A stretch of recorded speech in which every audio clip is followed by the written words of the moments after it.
Bismillahirrahmanirrahim. Assalamualaikum warahmatullahi wabarakatuh. Alhamdulillahi rabbil alamin. Lahun ni'matu wa lahul fadlu wa lahul thana'ul hasan. Salawatullahil barrir rahim ala sayyidina Muhammadin tahal amin وعلى آله وأصحابه الطيبين الطاهرين أما بعد اللهم لا سهل إلا ما جعلته سهلا وأنت يا حي يا قيوم تجعل الحزن إذا شئت سهلا اللهم ارزقنا الإخلاص في النية والقول والعمل. Para pemirsa Hendra Nainggolan TV yang kami banggakan, pada kesempatan kali ini kita akan menjelaskan tentang tokoh-tokoh Azwajah, di antara tokoh Azwajah. Pada video sebelumnya telah saya jelaskan bahwasanya Ahlus Sunnah wal Jamaah adalah kelompok mayoritas umat Nabi Muhammad sallallahu alaihi wasallam, atau dalam bahasa Arabnya as-sawadul a'zam, ya, mayoritas umat.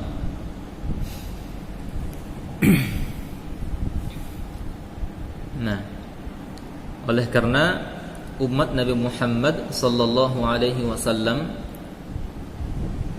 terpecah belah menjadi 73 golongan, dan golongan yang selamat hanya satu golongan saja, yaitu golongan al-jamaah, sebagaimana dalam hadis yang telah kita sebutkan di video sebelumnya itu. Di redaksi hadisnya yang saya dapatkan itu yaitu hadis yang diriwayatkan oleh Abu Dawud. Qala Rasulullah sallallahu alaihi wasallam, wa inna hadhihi al-millah sataftariqu ala 73 firqah.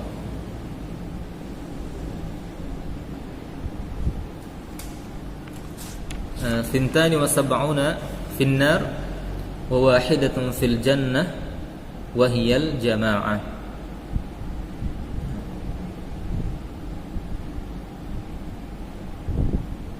Ya. Wa inna hadhihi al-millah sataftariqu ala 73.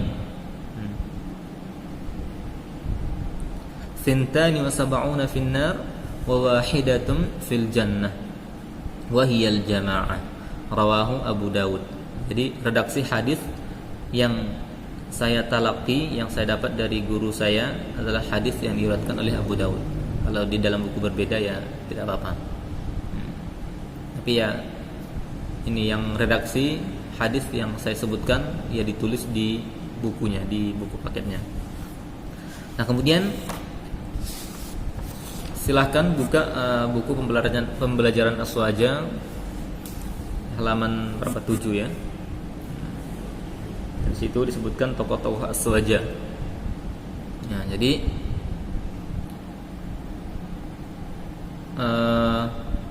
pada masa Rasulullah dan para sahabat, ya, di awal-awal ini, awal masa umat Nabi Muhammad, yaitu mereka golongan mayoritas umat itu disebut dengan al-jamaah. Nah, kemudian pada abad ketiga, ya, pada abad ketiga Hijriyah, yaitu pada sekitar tahun 260 Hijriyah, maka menyebarlah bid'ah Mu'tazilah. Menyebarlah bid'ah Mu'tazilah. Ya, jadi Mu'tazilah itu kelompok atau golongan yang membawa apa? Bid'ah. Ya, bid'ah di sini ya bid'ah yang mereka bukan seperti bid'ah yang dituduhkan orang-orang Wahabi kepada kita orang-orang Aswaja, orang-orang NU ya. Bukan bid'ah. Jadi mereka itu membawa bid'ah ya, terutama dalam bidang akidah. Itu mereka membawa perkara baru yang bertentangan dengan Al-Qur'an dan As-Sunnah. Yang bertentangan dengan Al-Qur'an dan hadis Rasulullah sallallahu alaihi wasallam. Mu'tazilah ini. Ini termasuk golongan yang apa? Menyimpang dari ajaran Rasulullah sallallahu alaihi wasallam. Nah, kemudian setelah menyebar bid'ah Mu'tazilah, maka apa? Muncullah dua imam yang mulia, ya, dua imam yang mulia. Mereka adalah apa? Abul Hasan Al-Asy'ari dan Abu Mansur Al-Maturidi. Ya, mereka adalah Abul Hasan Al-Asy'ari dan Abu Mansur Al-Maturidi. Nah, maka mereka tegak menjelaskan akidah Ahlus Sunnah wal Jamaah. Ya, akidah Ahlus Sunnah wal Jamaah. Karena pada abad tersebut menyebar bid'ah-bid'ah Mu'tazilah, maka dua imam yang agung ini, dua imam yang mulia ini muncul untuk menjelaskan akidah Ahlus Sunnah wal Jamaah. Ya. Mereka menjelaskan, membawa dalil-dalil, baik itu dalil aqliyah, dalil akal, ataupun dalil naqliyah, ya, nas, baik nas Al-Quran ataupun nas dalam hadis. Nah, jadi mereka tegak untuk membantah syubhahnya orang-orang Mu'tazilah. Nah, syubhah itu apa? Syubhah itu sesuatu yang mereka apa? Jadikan dalil, padahal itu bukan dalil. Ya. Jadi mereka tuh buat dalil tidak pada tempatnya, kurang lebih seperti itu ya. Nah, membuat dalil yang tidak pada tempatnya. Nah, seperti misalkan orang-orang Wahabi mengatakan Ar-Rahmanu 'alal 'arsy istawa. Ya, mereka mengatakan itu dalil bahwasanya dalil bahwa Allah bersemayam di atas arasy, padahal itu bukan makna ayat tersebut, tidak seperti itu. Ya.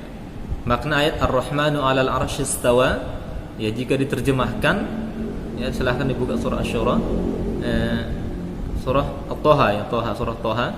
Nah, makna ayat itu yang sebenarnya bukan Ar-Rahmanu 'alal 'arsy istawa. Memang kalau diterjemahkan secara zahirnya, yaitu akan apa? Memang arti zahirnya adalah bahwa Allah bersemayam di atas arasy. Namun dalam Al-Quran itu ada ayat muhkamat dan ayat mutasyabihat. Itu nanti dipelajari lagi. Jadi makna dari Ar-Rahmanu 'alal 'arsy istawa apa? Artinya Allah menguasai arasy. Itu yang sesuai dengan makna yang sesuai, karena tidak akan menjadikan bertentangan dengan ayat-ayat yang lain. Adapun jika dimaknai dengan Allah bersemayam di atas arasy, maka ini akan menjadikan pertentangan antara ayat dalam Al-Quran Al-Karim. Ya, nah ini tidak benar. Nah, itu termasuk syubhah. Jadi itu syubhahnya orang-orang Wahabi, buat dalil. Terus kadang mereka orang Wahabi itu mengatakan apa? Bukti bahwasanya Allah di atas langit. Ketika kita berdoa mengangkat tangan ke langit, katanya. Itu syubhah juga. Nah, itu bukan dalil, itu syubhah. Nah, kita mengangkat tangan ke atas langit dalam ketika berdoa itu bukan karena Allah ada di atas langit, tidak. Akan tetapi karena langit adalah kiblatnya doa, kiblat dalam berdoa. Ya. Karena langit adalah kiblat dalam berdoa. Langit adalah tempat turunnya rahmat. Ya, sebagaimana kita sholat menghadap Ka'bah. Ya, bukan berarti Allah berada dalam Ka'bah. Akan tetapi karena Ka'bah adalah kiblat dalam sholat. Ya. Jadi itu termasuk contoh syubhah orang-orang di luar Ahlus Sunnah wal Jamaah. Jadi Allah, keyakinan kita Ahlus Sunnah wal Jamaah, Allah ada tanpa tempat dan tanpa arah.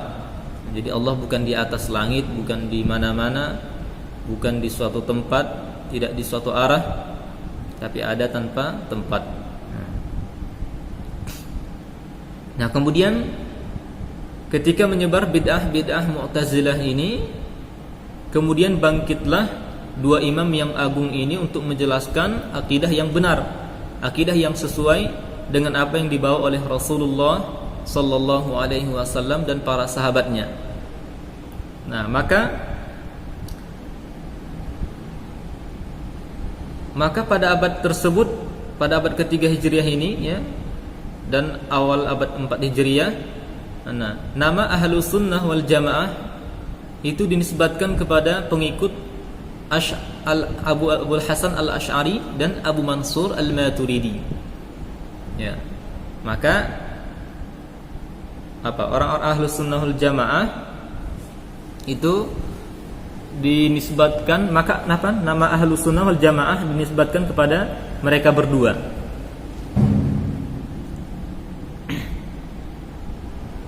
Jadi Ahlus Sunnah, maka dikatakan Ahlus Sunnah itu apa? Asy'ariyun dan Maturidiyun. Jadi pengikut Abul Hasan al-Asy'ari, Asy'ariyun dan Maturidiyun. Ya, Maturidiyun, pengikut Abu Mansur al-Maturidi. Nah, jadi karena mereka berdua, dua imam yang mulia ini bangkit untuk menjelaskan akidah Ahlus Sunnah wal Jamaah, sehingga Ahlus Sunnah wal Jamaah dinisbatkan kepada mereka berdua. Jadi Ahlus Sunnah wal Jamaah itu siapa? Ahlus Sunnah wal Jamaah itu yaitu pengikut Abul Hasan al-Asy'ari dan pengikut Abu Mansur al-Maturidi. Ini pada abad ke-3 Hijriyah. Nah, dan kemudian pengikut Abul Hasan al-Asy'ari dan Abu Mansur al-Baghdadi al-Maturidi, ya, Abu Mansur al-Maturidi, mereka adalah dalam mazhab, ya, mereka adalah pengikut Imam Asy-Syafi'i, pengikut Imam Malik, pengikut Imam Abu Hanifah, dan pengikut orang-orang yang utama dari Ahmad ibn Hanbal, ya, pengikut yang ini yang utama. Nah, jadi dalam mazhab pengikut Al-Asy'ari dan pengikut Abu Mansur al-Maturidi, mereka mengikuti Imam Syafi'i, Imam Malik, Imam Ahmad ibn Hanbal, ya, Imam Abu Hanifah, ya. Mereka pengikut seperti kita di Indonesia pengikut Imam Asy-Syafi'i.